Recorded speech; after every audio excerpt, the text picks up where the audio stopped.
Welcome to Talking Technology with NCBI Labs, where we believe that technology is the single greatest enabler for people with sight loss and all disabilities. If you are interested in the latest technology news, products, and innovations, then you've come to the right place.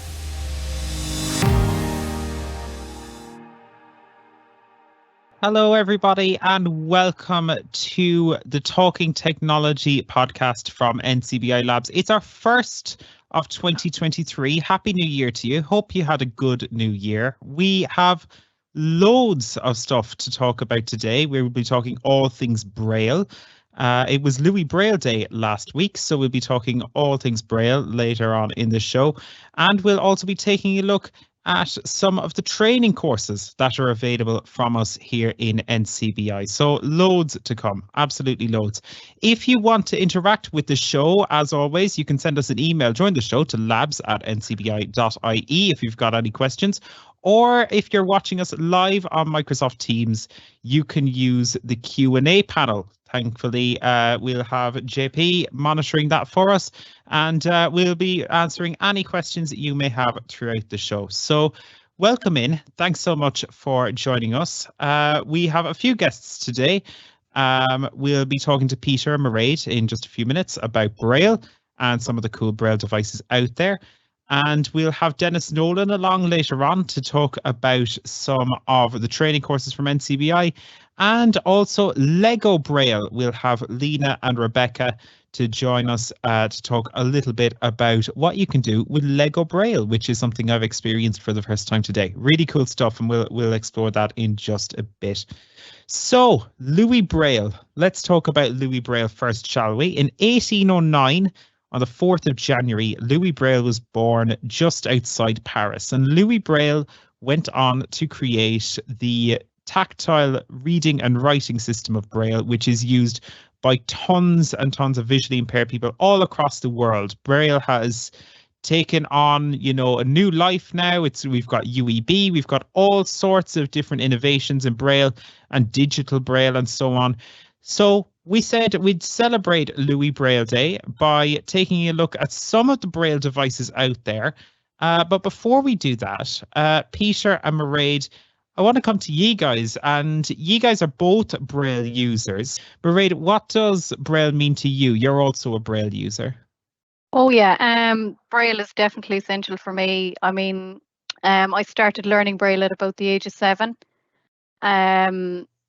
Well, I started when I was maybe 5, but it was really kind of when I was 7 really is when I really started, progressing in it.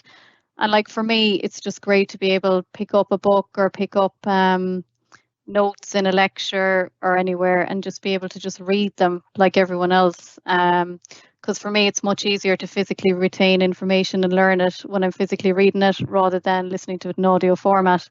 So for me, it's an essential aid for learning or even completing tasks. I've always, wherever possible, I use Braille. So for even when I was in college and school, I used to get my books brailled by Arbor Hill Braille Prison for school. And when I was in college, I had a PA who knew how to use the Braille embosser, and she would transcribe my lecture notes and things into Braille. So, that was great for me. I'd be just completely lost without it, really. I use a Braille watch sometimes as well. Mm-hmm. I have the Apple Watch as well, but obviously the Braille is, nice and discreet. Yeah. I label a lot of things as well. So, if I have CDs and things, I put labels on them so I know what they are. But even for I suppose, even in the area of work or whatever, when you're reading in Braille, it's just much easier than waiting for a screen reader to respond or listening to the audio all the time. You can just fly through it when you're physically reading it. So for me, it's just completely essential.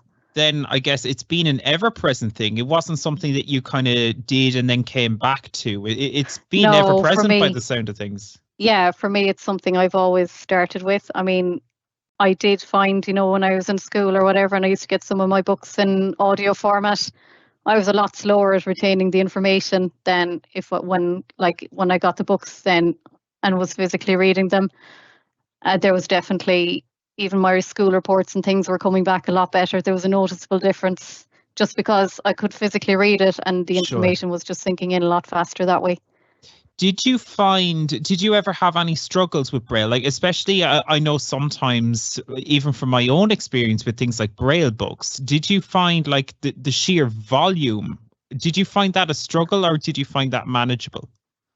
The volume of books, is it? Yeah, like I guess like a normal textbook can Oh be yeah, you'd have quite about 15 small, books. yeah, you have many volumes there. Storage was a big problem, all right? Yes, yeah. Storage, I remember at home we had to get a big bookshelf built on for that purpose, like, because there was rakes of books. And I suppose, yeah, it actually, I had to plan, even when I'd be in class and things, okay, what chapter are we going to be using tomorrow? Because, they mightn't follow them in sequence. Okay, lads, you need to do chapter 6 tomorrow and not chapter 3. So I'd have to plan that in advance and make sure I have that correct book in with me. So, or sometimes you might need to bring 2 different volumes of a book with you. Sure, so yeah. now I suppose we'll be getting onto at a later stage. That's where I suppose the electronic Braille displays really come into play, because it's all physically there on the device, like, so you can access it. It's joined. Yes, so that's where hello, where they come in. Yes, so we've managed to get Peter in through the good old technologies of phone. There is a slight delay, Peter, just so you know. So apologies for that. But if I can come to you, Peter, just briefly then about your own experience in Braille. We've heard Mairead's there. Like, how has Braille impacted you, and how have you used it throughout, going through college and stuff, or how did you find it? Yeah, sure.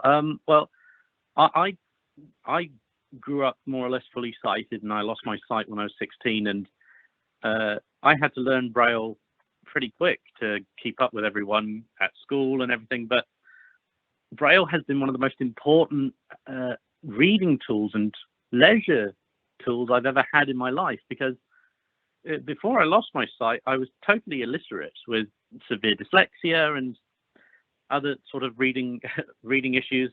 The moment I learned Braille, all of a sudden I could read, I could write, I could understand concepts that before to me were totally impossible to comprehend.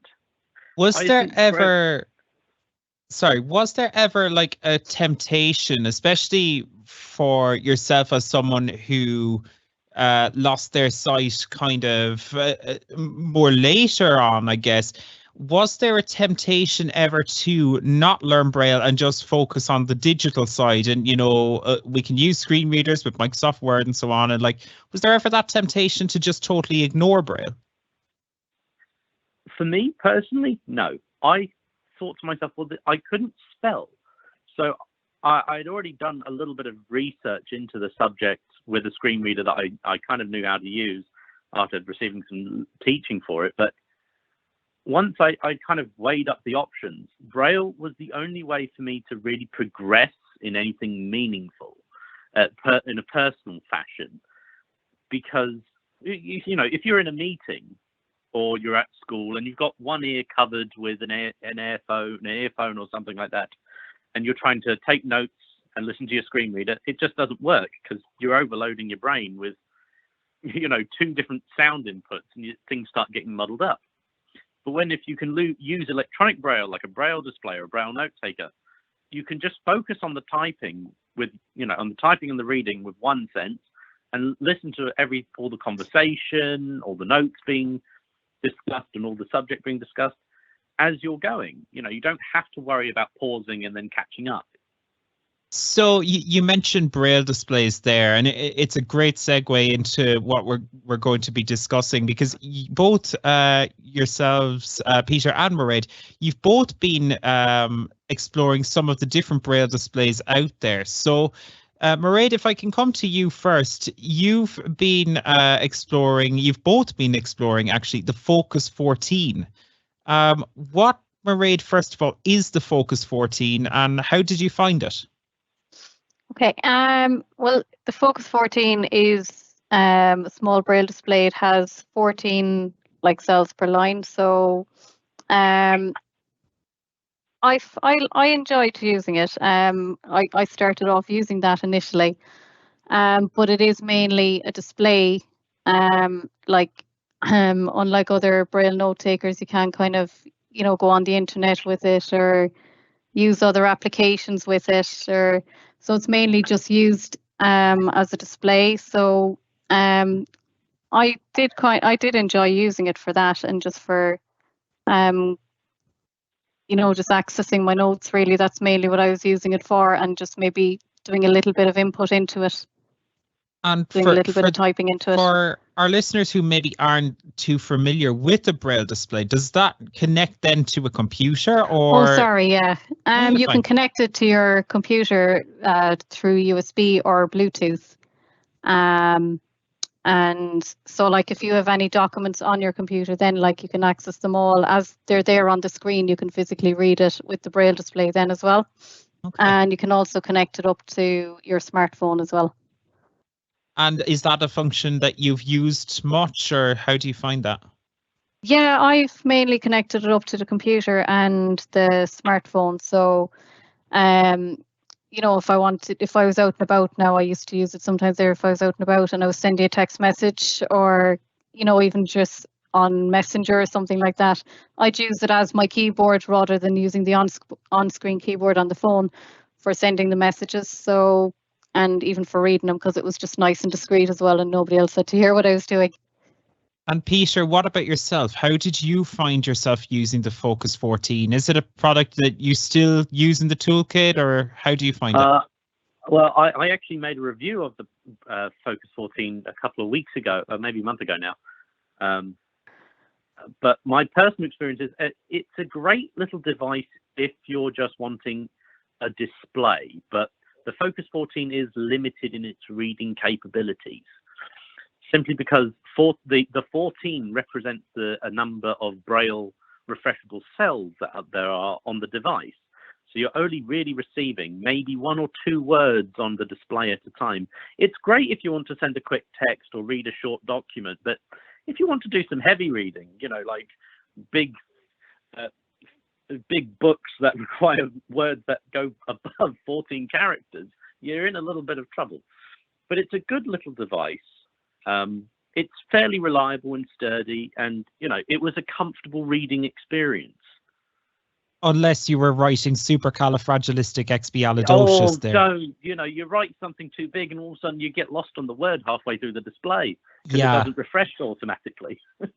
That's interesting. And you mentioned, though, that it was kind of limited in some respects, but you were playing around as well, Peter, with a piece of kit that is arguably a bit more advanced in the Braille Sense 6.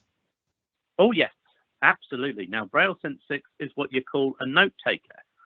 A Braille note taker is essentially, I always call it a computer without a screen and with a refreshable Braille display on the bottom of it. So more or less, the Braille Sense 6 is a Android tablet / phone / computer that can access the Play Store, access into the internet, and do a wondrous amount of different tasks, both for work, learning, and leisure. And what does it look or feel like? Is it is it a flat kind of device? Like, what was your first impression when you took it out of the box? Well, when I first took it out of the box, I was a bit blown away with this, at first, massive user manual that was sat right on top of it, thankfully in Braille, so you can read along and find out all the shortcuts for it first. But then underneath, under all the boxing, all that, is this wonderfully square, or slightly a square-ish looking device inside a plastic box, inside a plastic cover that is a carry case as well, which is a very good quality, I will add. Underneath is, you have your 8 Perkins keys, for your both using ordinary contracted Braille, uncontracted Braille, and computer Braille. Your function keys, which is from F1 to F4, the space bar, and Control and Alt. And then underneath all that is the actual 32 cells of Braille are located just beneath the space bar. And do you find using something like the Braille Sense 6 almost easier than to using, for example, a laptop or like just, is it more practical, do you find? For me, yes. It depends. It's a toss up of what you need to do rather than what you would want to do. See, I can use Teams on my Braille Sense. I can use, Microsoft Office. I can use Word documents. I can create Word documents and send them off in an email to a colleague while I'm working. It's a great tool for the mobile worker or someone who doesn't want to carry a load of equipment with them all the time. They can just put this small device, relatively small device, into their backpack and carry it along with them, connect it to the internet, and off you go. You don't need to worry about all the plugs and cables for a few hours. The battery life's pretty good on it. Sure. And it's very customizable because it has access to the Google Play Store. So I've downloaded Twitter onto it. I'm trying to download a social media service called Discord onto it, and I'm just going to see how that works. It's an extremely customizable system. Now, you've got to be a bit warned at the moment because there is currently a small issue with the Google Play Store on the device itself. And this isn't actually anything to do with the Braille Sense or HIMS. This is all down to Google's wisdom of releasing an update without sending out the patch notes, and unfortunately it breaking the Play Store. But there is a small workaround that an article is being published later on to cover how to fix it. Brilliant. The issue. Fantastic. Good to know. And I guess the final question just on the Braille Sense 6, and we'll move on to the Hable then after that, but it comes with a hefty price tag, I believe, Peter, doesn't it? Unfortunately, it's definitely I can't remember what it is in euros. I believe it's upwards of 5,000 euros for the Braille Sense, the Braille Sense Plus. But there is the Braille Sense Mini, which unfortunately is still above the 3,000 euro mark, but it is a bit smaller and a little bit cheaper, because what it normally is, the prices of these devices isn't based on the software, but rather the mechanical element of the Braille cells themselves. Sure. The more cells you have, the higher the price. Absolutely. And it's worth noting that there are grants out there for this sort of stuff. So yes, it might be a very expensive device, but if people do think it's something that might be of benefit to them, give us a call at NCBI and it's something we can certainly talk to you about. And another device we'll be able to talk to you about is the Hable 1. Mairead, if you want to, you've showed me the Hable 1 before. And it's quite a neat little unit. How would you describe the Hable 1? Oh, well, I'd describe it roughly. It's about the same size, I would say, as the iPhone 6. And it nearly feels like a remote, to be honest, for a TV or something, because it has, even the way you hold it, it just has the 6 Braille keys on it, like you'd have on a Perkins, and 2 function keys. And the way you hold it is you kind of have one hand, your index finger would be on A, and your next one would be on dot 2, and the next one on dot 3, and the same on the other hand. And you kind of hold it up in the air a little bit. Kind of the way you hold it is very kind of strange. It takes a little bit of getting used to initially, and the typing feeling of it. But it's a device that I absolutely love, because what it is it allows the user to control their any kind of smartphone, so Android or iOS device, and even the iPad completely. Like, so now you do need to know the Braille dots. All right, there is no Braille display on it, but you do need to know how to type in Braille to use this. But I think it's ideal for someone who's just new to learning Braille or is a Braille user and they like to be able to write in Braille, or someone who has difficulty controlling the gestures on their phone and knows how to use Braille. Like, even if you're learning Braille, it's actually a great device to be using, because without realizing it, you're actually memorizing all the different letters, because like we'll say, for example, holding down the letter H now would bring you to the home screen on your phone. So, it's just a quick way of getting the practice in as well and getting your knowledge in for the alphabet. I remember I tried it on a project there was a project before, and there was people on the project, they were new to learning Braille, and they even found that in the couple of weeks we had the Hable for a trial run, that their progress in Braille had really increased just because of, you're using it. So like we'll see, you have a lot of shortcuts on it as well. It has really good haptic feedback as well. So when you're holding down the letter H to get to the home screen, or holding down the letter N to get to notifications, you'll get a little vibration as well, so you'll know what happened. And now, because there is no Braille display on it, you'll hear the voiceover will be coming out from your phone or your tablet or whatever, or the talkback on your Android. So you'll hear home screen or messages or whatever is on your home screen, so you'll know that you've got to where you wanted to go. Like another example would be holding down the letter D. That'll bring you to Siri, I think, if I can remember right, but that'll bring you to there. But no, it's actually a great device. It is quite expensive as well. I think that is about the €340. But again, there'd be, like, so if you contacted NCBI, there might be grants available maybe, or sure, absolutely. And you had mentioned, Mairead, that you had used it for things like even text messages and stuff. So it seems like a device that can be used quickly. It's very quickly. Yeah.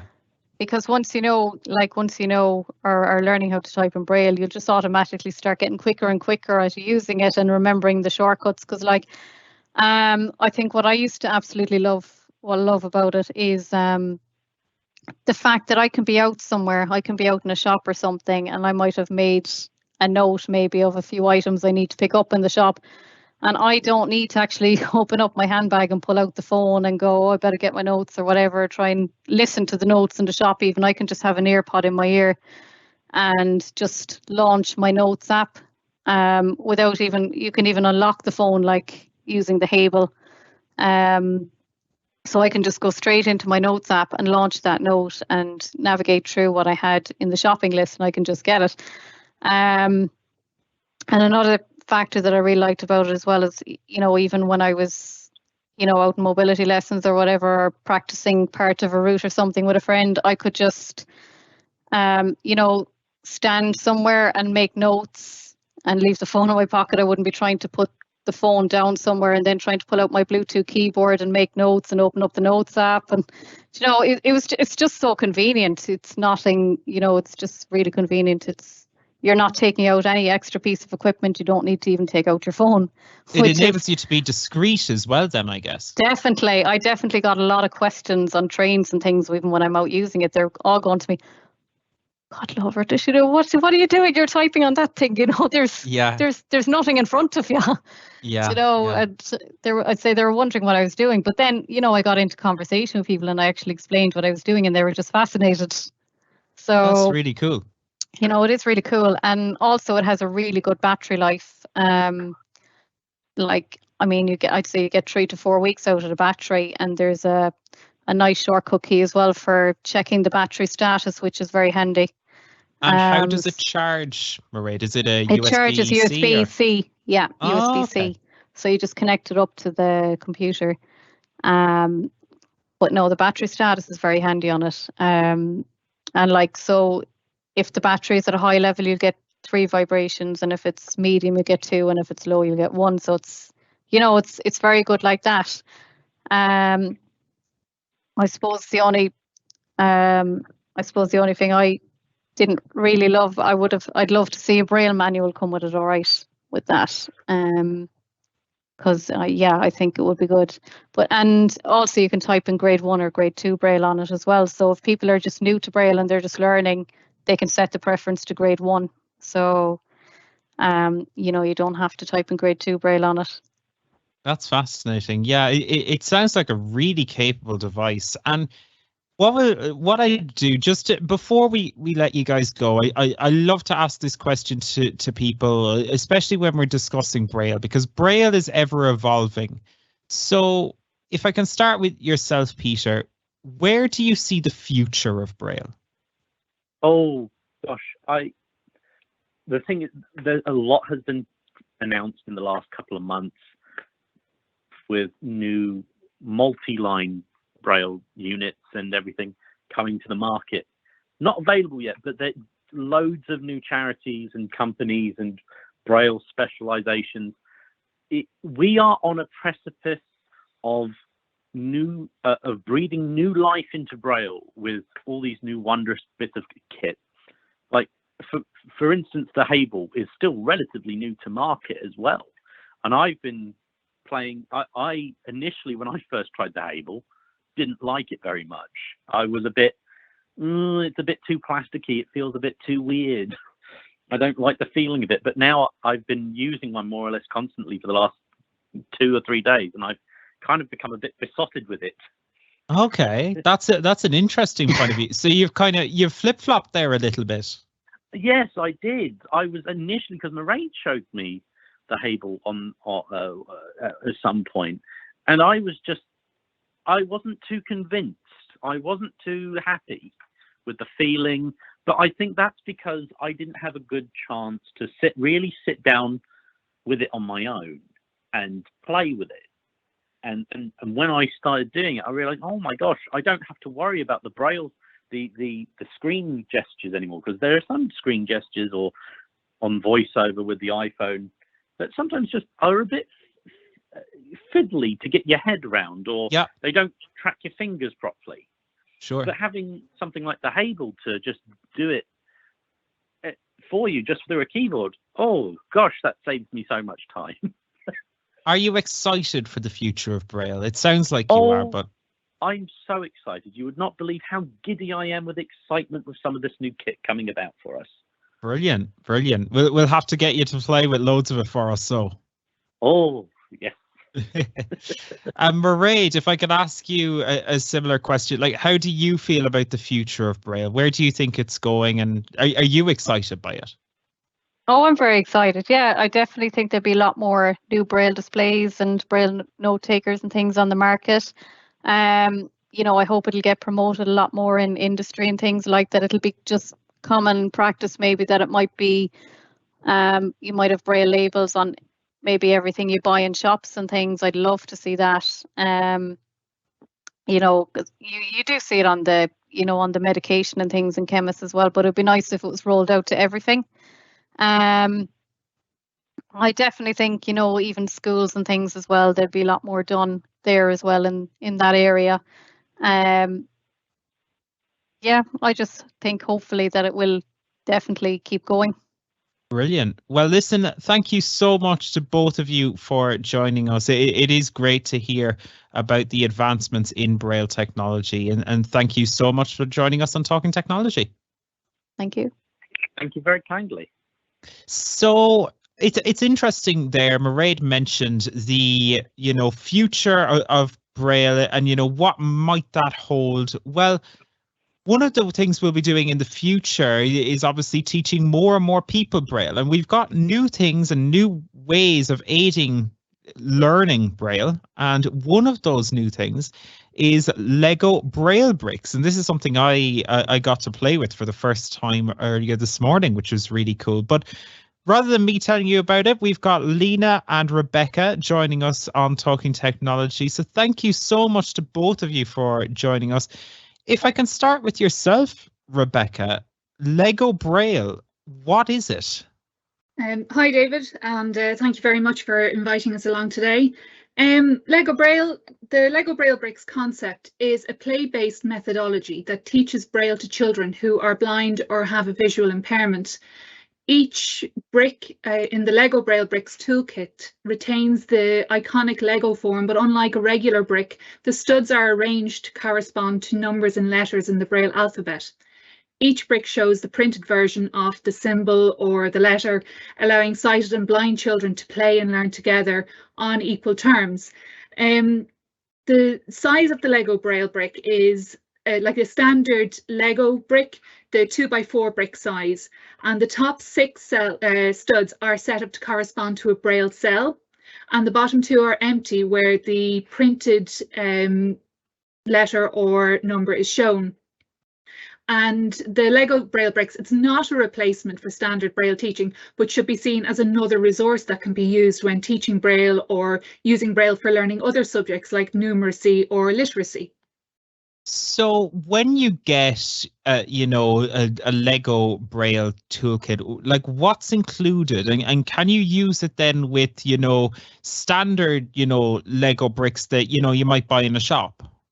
Yeah, Lego Braille and Braille bricks and standard Braille bricks, oh sorry, standard Lego bricks are compatible and can be mixed together. But in the Lego Braille Bricks toolkit itself, depending on what language you're using, there are going to be some small varieties in the contents. In Ireland, we're using the English language box, and in it are contained the letters of the alphabet, the number sign, capital letter sign, full stop, comma, apostrophe, and math symbols such as plus, minus, times, divide, equals, and .5. And there's like a minimum of 4 of each letter or symbol, but for those letters that are also used as numbers A to J, there are a minimum of 8 bricks. There's a maximum of 400 bricks per toolkit, depending on the language kit you're using, with 300 bricks being the ideal amount due to the production reasons, and included are 3 base plates. It's worth noting that the set only includes uncontracted or grade 1 Braille, as Lego Braille Bricks are intended to teach children the basics, and the expectation is that once a child has moved to contracted Braille or complex maths, they will be using standard Braille. And Lina, if I can bring you in here, then, you know, that this is a really interesting concept, but how did it come about? You know, this is done by the Lego Foundation, is that correct? That's right, David. The LEGO Foundation in Denmark contacted us and we became partners with them. I believe it was in 2019, and we received the first Braille bricks in 2020. And we have the kits available from our library service. So for any educator or teacher looking to teach Braille using the LEGO Braille bricks, they should contact us, and we will offer them training on what needs to be done and some activities on how to train. The LEGO Braille bricks are really, you can divide them into two types of skills. You have the pre-Braille skills, and they're ideal for teaching early Braille. So basically orientation of the brick, and the tactile, feeling the tactile element of the actual brick. And then you move on from that to the next level of creating Braille activities. So the educator, the teacher, will be working with the child to create different activities through play, creating small words, again, using the Braille bricks for that purpose.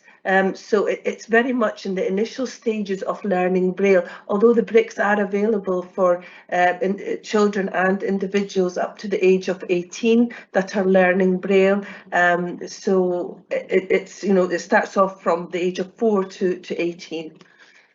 And if I can come to you, Rebecca, how do you find, say, parents use the Lego bricks, or teachers use the Lego Braille bricks with children? Like, how are these being used in classrooms and settings like this? Well, within certain groups that I've been involved in, we've used them to play games. So I mean, we'd have identifying letters and word games, and there are other. I'll go through a couple with you. So we've had some amazing children that we have worked with. So we had where one child would randomly select a brick and call out to the rest of the group the numbers of the studs. So for example, child 1 would call out dot 1 and 4, and the rest of the group had to identify that as the letter C, or dots 1, 2, 3, 4, 5, and somebody else will answer that's Q.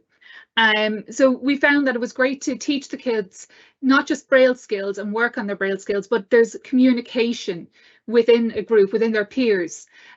So yes, we're learning our Braille alphabet in a different method, but there's a communication and interaction with others is also very important. So things like games like longest word. Each child there would select a couple of random letters, and we could see who could make the longest word from those letters. And in one particular group, we had a fairly even number of teachers and children, so we managed to pair off one child and one adult. And the challenge was which of the two could have the longest word in a certain amount of time. So after about like 2 minutes, the teacher and the child would each have to show their finished word displayed on their baseboard. It again encouraged literacy skills, their orientation skills off the brick, and a little bit of healthy competition. And the kids were absolutely brilliant, and I have to say they bet all the adults that day. So it was great fun for them and to help build their confidence in their own literacy skills and abilities. The kids will always beat the adults, Rebecca. Oh, yes. And I was glad to be adjudicator that day and sit back. Fair enough. It was really interesting for me because I saw these Braille bricks for the first time this morning, and what struck me about them initially was that it's also, while it's a great learning toolkit, it's also going to be great for parents maybe who are raising sighted kids, because it enables a parent maybe, for example, to do spelling tests in a more accessible way with maybe a sighted child, even because the parent can access the actual Braille on the brick, which is really cool. So there are many use cases for this technology, really, isn't there? Yeah, with the bricks, the toolkits themselves are intended for school use. We don't actually, they're not sold. They're not intended, they don't get sent to a home address. They're distributed through a school. So it will be up to a teacher or the school to allow the family to use it for to borrow it for an occasion, because it does stay with the school. It's the school's responsibility. So when home, say for maybe a midterm break, the child may be able to take home their kit and the whole family can interact with it. And we've had examples of some children working with their sets at home, and they've had their friends or their siblings come in, and they're going back to guess the letter. So the sighted child or parent is learning the Braille alongside the tactile reader, the Braille reader. So the Braille reading child is teaching and is empowered to teach their peers and to teach their siblings and their parents. So it's great in that respect that it is very, very inclusive for sighted and vision impaired people. And Lina, Rebecca touched on it there, but how can people, get their hands on Braille bricks to kind of, explore this, even if it is for a school, and maybe, there might be a special needs assistant, for example, who listens to this and is like, well, I'm working with a child who might really benefit from that. What step can they take to get their hands on these Braille bricks? Yeah, David, any educator, so it could be a school teacher, a principal, a visiting teacher, a special needs assistant, anyone at all who is in an education setting, working with a child that is vision impaired, that is learning Braille and would like to learn Braille, can contact us, and we will send out a kit to that school or to that unit, and it will stay with them throughout their teaching the time while they're teaching that child, and any child that comes after that through the system, they will own that kit while they are teaching Braille. That's really cool. And then I guess, if I can ask you then about the future of LEGO Braille, Lina, like where does this, is this only the beginning? Like you mentioned that, the first toolkits were only delivered in 2020. So there's massive room for growth here by the sounds of it, is there? Absolutely. We have, I believe, around about 500 kits in storage in our library.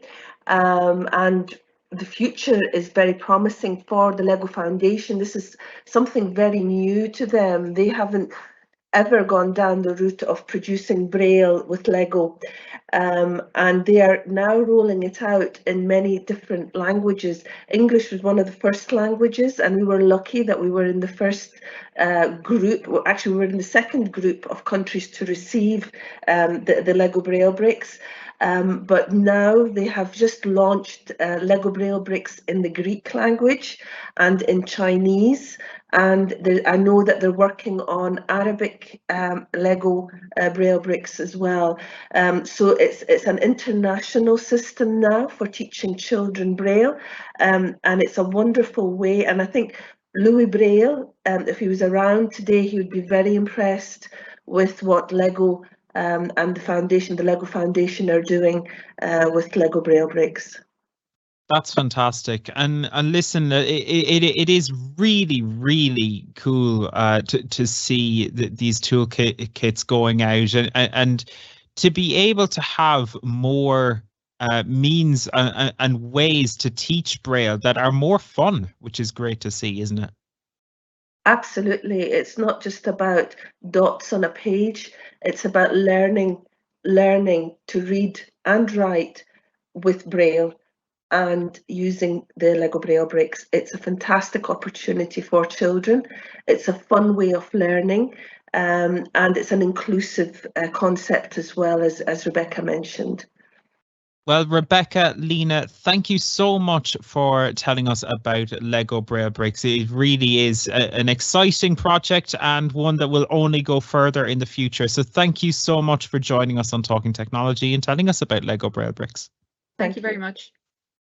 Brilliant. So as we said, if you do want to find out more about LEGO Braille Bricks, do just give us a call, and we'll be happy to direct you to where you need to go. And if you want more information, that is the way to get it. So thank you so much to Lina and Rebecca for talking to us about LEGO Braille Bricks. And speaking of learning, we're going to transition over to training that we're providing here at NCBI. We do tons of different courses across the organisation, from typing to smart speakers. And here to tell us a little bit about those courses, we have the boss man of training here at the NCBI, Mr. Denis Nolan. Welcome to Talking Technology. How are you? Yeah, I'm doing fine. Thank you very much, David. Is my audio coming across okay? It absolutely is. We can hear you loud and clear. Brilliant. Yeah, no, all good here. Thanks, David. Thanks for the opportunity as well to discuss with everybody what's going on from a training perspective. You're very welcome. So Denis, I guess, what training courses do we do here at NCBI, and how does all that training work? Do you want to just maybe give an overview of what kind of training we provide here at NCBI? Yeah, absolutely. Happy to do so. The training that we provide and we deliver, that's a straightforward answer, and I'm going to come back to that. There's just one thing I want to cover before that. So that's all available on our website. It's advertised, it's posted out there. Service users will be notified of those things through our technology clubs that are right around the country. So they'll know about the courses coming up, but it's the what we teach. How do we decide on what's an important component? How do we decide on what it is that best serves the service user? And then do we make that into a training deliverable? So our teaching often crosses over then with support as well, of course. There's often a crossover there, where a service user is looking for support on a particular piece of technology, and that support can then move into training. And that's the ideal, of course, because if we're only supporting people, we're fixing something, and then that could come back 2 weeks later to do the very same thing again. So when we can move support into training and teach that person how to do this for themselves and empower them, that's the ideal outcome out of all of this. And then, so support, I find in that regard, can be mostly reactive. We react to a problem, to an issue that somebody has encountered. It could be something like an accessibility issue on a tablet or on a mobile phone, and we react, and we can fix that. And that can be an in-person fix, or it can be a virtual fix. The training can be a mix of reactive and proactive. And for us and for our team of tech experts, And we like to try and make sure that we've got, I suppose, that there's a balance, and much more so it's leaning more towards a proactive. So we're kind of ahead of the curve. We don't feel that we should be static, that we should react to a training need that somebody has told us about. We should be proactive. And in that regard, we're always trying to get out there to conferences, to events. We connect up to social media, very good ones, by the way, things like LinkedIn, groups in LinkedIn. Facebook is also excellent, Twitter. And when we stay abreast of what's going on in there, and we're really engaging then in those forums, in those groups, in that community, and we are more likely to be aware of technology that's just coming out there and build on that, get ideas. And before even our service user knows about technology, that we as technology experts then really are the expert, that we know that this is a piece of technology that's coming down the track and it's going to be a solution to X, Y, Z. And then we develop training around that piece of technology. So I think it's important that, yes, we will always be reactive to a training need, that will always be there, but we are also very proactive as a team. So that's I suppose the idea around that. Who do we train? Broad spectrum. We train our service users. That can be for kids, school going, very young kids, young adults, older adults. We train people in the workplace. That could be a person, an employee, a person working.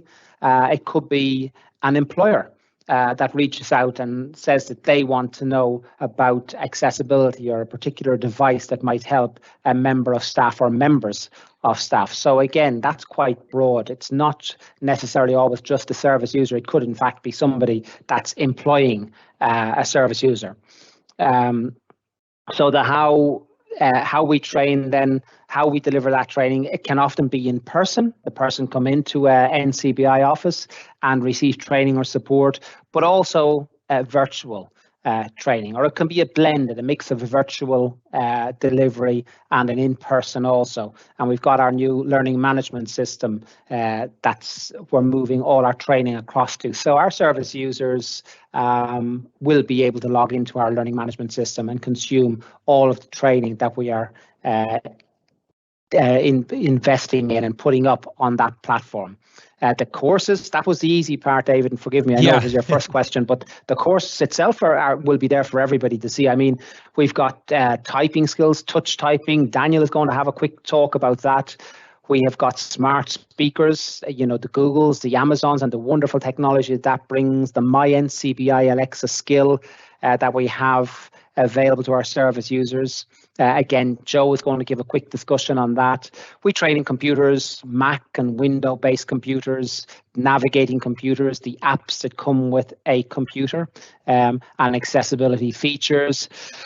Accessibility training, we think, is key as well. And often this brings me back to the employer, where they may have or be creating documentation internally in work that may be consumed internally by members of staff, but also pushed out there in the public forum. And they want to know, is that documentation, is it accessible? What do they need to do to make it accessible?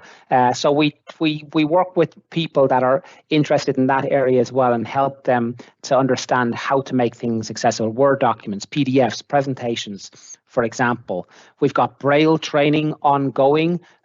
You've heard from Peter and Mairead. I'm sure you feel their enthusiasm in relation to all the different devices they have said, and they have brought a wealth of knowledge into our Braille area, and we are really building and expanding upon that with the benefit of that knowledge. We've got screen reader training, NVDA, JAWS, and that starts from an introduction to NVDA, or JAWS for that matter, right the way to using Gmail, word processing, internet, all these key apps that we need to be able to use when we're working with technology, and whether we've got low vision, no vision, that we can actually use that productively. Has that need changed, Denis? Like in recent years, we've obviously gone through many changes, like as a result of the pandemic, but even before that, technology is always moving. Does the need for technology training and does the needs of service users in that respect change? I think, David, the needs are always, there's not much change in relation to the needs. The needs were always there. I think they can be accommodated better now, David, with the technology. Again, you heard the wonderful, enthusiastic explanations about these new Braille devices and what the changes, the game changers they have been for Mairead, for Peter. And with new technology, of course, that comes with required new training. And that comes back to us being proactive and us knowing about this technology in advance. Peter also mentioned, of course, updates. So technology that's already been in place that people might be already familiar with. And then there's that wonderful update. And all of a sudden, what did work before doesn't work anymore. So I don't think the needs have changed, David. I think the new technology has come in to sometimes take the place of what was already there, or in fact, like the Lego, come in and there hasn't been something there beforehand. So no, I think that the need has always been there. It's just now there's a broader range, thankfully, of solutions to those needs. And you mentioned there that, just earlier on that, we train a wide variety of people here at NCBI, whether they're young, old, middle-aged, working, not working, so many variables. Is the training different in those categories, or is it much the same? Or like, is that training delivered differently in those cases? Yeah, so first of all, I suppose in the main, it's delivered by the same people. And I did mention that we are in here, the team, they are technology experts. Is the training delivered differently? Absolutely. For example, with a kid, a school-going person, very often that training that they need may be multiple sessions. So you may not, for example, with a kid, just do a word processing training. For example, they may need the touch typing training, they may need the word, they may need something else that'll help them get through a school year. So they'll need, I suppose, some training plan put in place. Then you've got maybe the working adult or the older age adults, and they may have just a specific requirement. They may just want to know about how to go on to Amazon and purchase something. And that might be, so often when you move into the adults, they may themselves know specifically what they want, and that's all they want. They don't want anything else. In relation then to so what's being delivered, whether it be a child, I think, or an adult. If it's for example, if it's touch typing, they'll cover the same things, but there will be different ways of delivering those and different time requirements around that as well. And in fact, the engagement part of it, where you're training kids, it needs to be fun. And I think the folks from the library did reference that, how we can do things and make it fun and engaging. I mean, to learn Braille using Lego bricks, to learn Braille by doing something like Scrabble, you're putting words there and you're comparing and you're competing against other people. What a wonderful way to learn something without actually knowing you're learning it, just by fun. That's great. Do you want to tell us a little bit then about some of the courses that you have? And I know you've assembled a team of tutors and those who are doing the training to tell us a little bit about some of those courses. So do you want to bring us through some of that? Absolutely. Thanks, Dave. Well, I think Daniel is with us, and Daniel can give us a quick discussion. I think Daniel runs typing skills, keyboard skills over 6 sessions. So I'll hand over to Daniel for that, if that's okay, Daniel. Thanks, Dennis. Yeah. So the typing course and fellow presenter here today, Joel Lonergan, works alongside with me on that.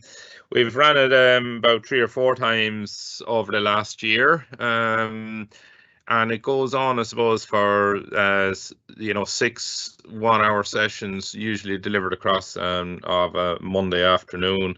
And it's all done virtually, so no matter kind of what part of the country or even the world you're sitting in, if you have access to the internet, and that doesn't have to be on a laptop, you can access it on a smartphone or a tablet either, and you can follow along then with the instructions that we give.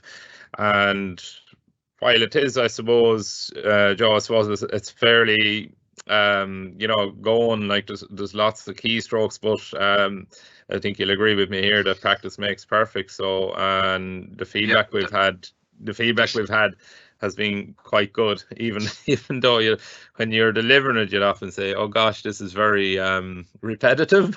Yeah, we have we stop and we take a little break and have a discussion about the potential of using the keyboard, and how after the touch typing course you'll be able to use maybe keystrokes and things, so people they can see the aim, they can see the end point of where they're going to get to and what good keyboard skills will be to them. So that we have a few little discussions like that, and we also talk about the keys outside of the actual main letters as well. So it's not just the typing, it's keyboard skills as well as typing. Exactly, yeah. And I suppose we cover we cover different types of keyboards that people can get as well, that they might like the idea of a Bluetooth keyboard to accompany a tablet, if they didn't like the idea of a laptop. There's all different solutions, and we discuss those as well. And I suppose one final point I'd like to make about the touch typing is, and Joe kind of touched on it there, is these keyboard shortcuts. And like, keyboard shortcuts are for everybody, while they're of absolute brilliant benefit for anyone who's a screen reader user, but you don't have to be a screen reader user to take advantage of keyboard shortcuts.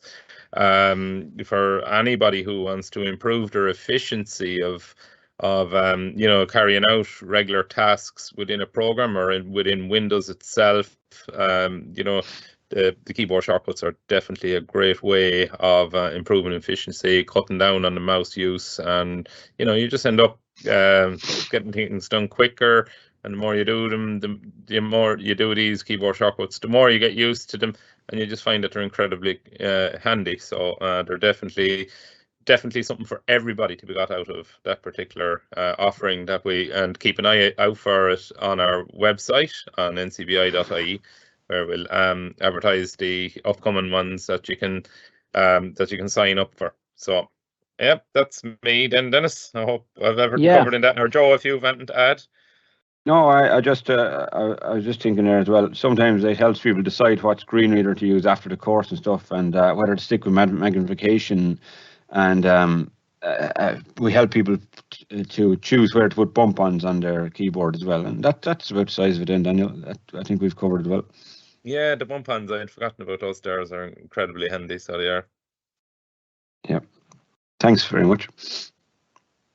No, that's great, Daniel. Thank you. Joe, you're not off the hook yet, of course. There's the smart speakers. You might be kind enough to give us a very brief overview of how successful the smart speaker courses are going. Yeah, the smart speaker courses were very popular. I know we concentrated mostly on the Amazon Echo smart speakers because I suppose they're the most popular, first of all, and they're most versatile, that they can work with so many different products and services. But we have 3 different levels of those smart speaker courses. So we have level 1, 2, and 3, and then level 1, I suppose, is all about just getting to know your smart speaker, identifying the physical buttons, and we talk about setup, even though we expect people to have it set up before they start. It's one of the prerequisites. But we go into it slightly because we like to let people know that there's an app that goes with your speaker and how to access it, and how to access the desktop app if you don't have a smartphone. And just in the first level as well, we go through basic commands. You can ask your speaker about timers, reminders, weather, things like that, and how to find search results. We'll say, for example, you could ask for a phone number of a local business or restaurant.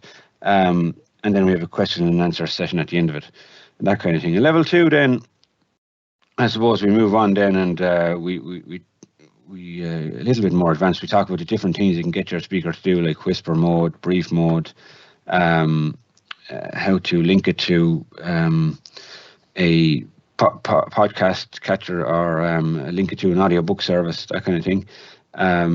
Again, how it can be an assistant in the kitchen by searching for recipes on BBC Good Food, that kind of thing. And there's other ones available as well, but we concentrate on the popular and the best kind of services that are linked, the best skills that are linked into the Echo speaker. So, and then level 3, then we move on a little bit more.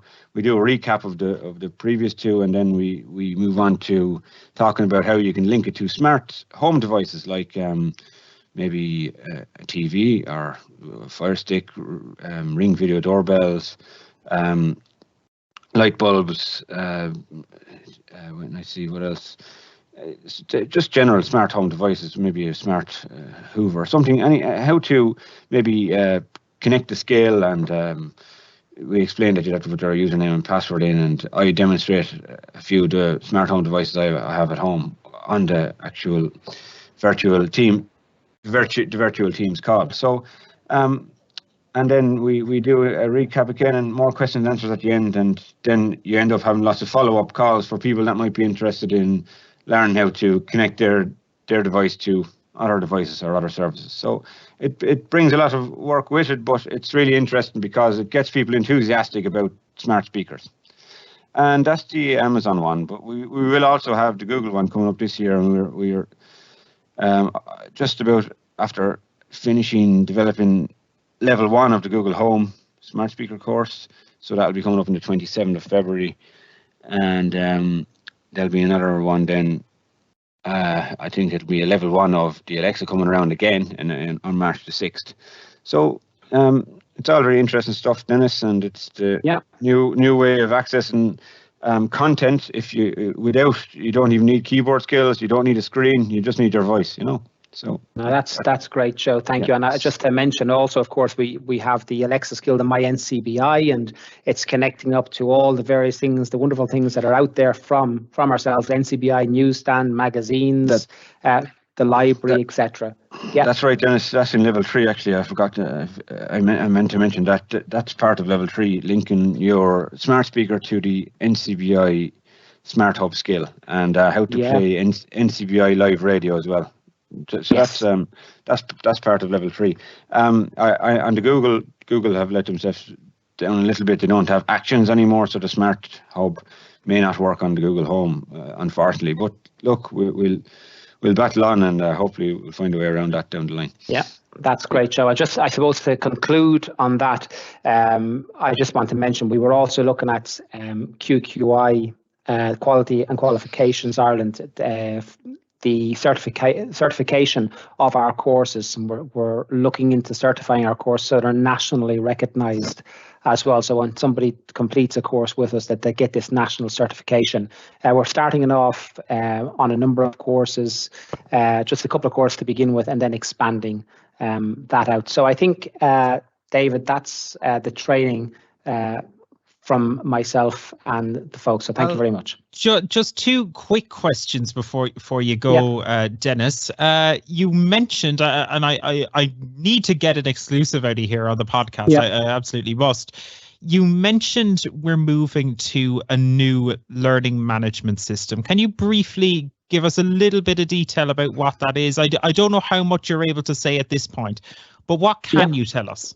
Yeah, absolutely, David. Thank you. So myself and very much JP has been heavily invested in getting this project up and running. So it's, I suppose, in many ways, more thanks due towards JP on this. It's been a big project. We've been trying to, previously we used a different LMS, learning management system platform. And one of the issues with that was its accessibility. I mean, our service users will have low sight, no sight. And when we want to let them consume, to work with the products that we create, develop, and that in this case is training, of course, and they won't always be coming in person. We want to allow them, as I said, to take those training courses and do them virtually or blended, where they might do some virtual, they may come in and meet with the trainers and do some more that way. So we went out, we looked at all the learning management systems that were out there, or the very well-known learning management systems, and many of them were found wanting from an accessibility point of view. So we felt that if we put our training products on a learning management system, we had to make sure that as much as it could possibly be, it was accessible to everybody, and it was a level playing field. And the system we came up with will be, of course, no secret to anybody, because we're rolling that out, and that was Blackboard. We felt that was a very accessible learning management system, and we did compare and test other learning management systems. So it was not taken lightly. There was a lot of research and time that went into that. So we're in the process now of pushing our courses into that system and making sure that that's fit for purpose, tested, run through, and then opening that up to our service users and others, by the way, who may want to engage in all of the different training that we will have available up there. Brilliant. And Denis, my final question for you. I've got a cue card in front of me here with a massive dollar sign on it, a lovely large print dollar sign. Do these courses cost money for service users? Good question, David. And no, they do not. There is no charge for the course for our service users, not at all. They can engage in those courses, enjoy the courses, as I hope they will, because a lot of hours and expertise has been going into the creation of those. Brilliant. Denis, thank you so much for joining us on Talking Technology. Really appreciate the information. So thank you so much. Pleasure. Thank you very much, David. And if you do want to learn more about the training courses that we have available, you can check out our website, ncbi.ie, or you can email labs@ncbi.ie and we'll get you to where you need to go. That is about our lot for this week's Talking Technology. Thank you so much for joining us. Thank you to everybody who participated in the show today. If you do want to give us a call here at NCBI, you can call the info line on 1-800-911-250. That's 1-800-911-250. And as I say, you can send us an email to labs@ncbi.ie if you're looking for some support with some of the stuff that we do here. So thank you so much for that. We are going to have a number of exciting shows over the next little while. Our next show is going to be taking a look at some really cool artificial intelligence. I actually managed to interview some artificial intelligence last week, which was really cool, and you'll hear that in the next episode, all going to plan. And also, we're going to have a very special Women in Tech episode. That's also coming in February. So loads to come, along with loads of product reviews, technology news, all the stuff you've come to expect from Talking Technology. So do subscribe wherever you get your podcasts. Make sure to subscribe to our YouTube channel, all those different things. And thank you so much for listening. From all of us here at NCBI, we'll be back really soon in 2 weeks' time. So thank you for listening, and we'll see you next time.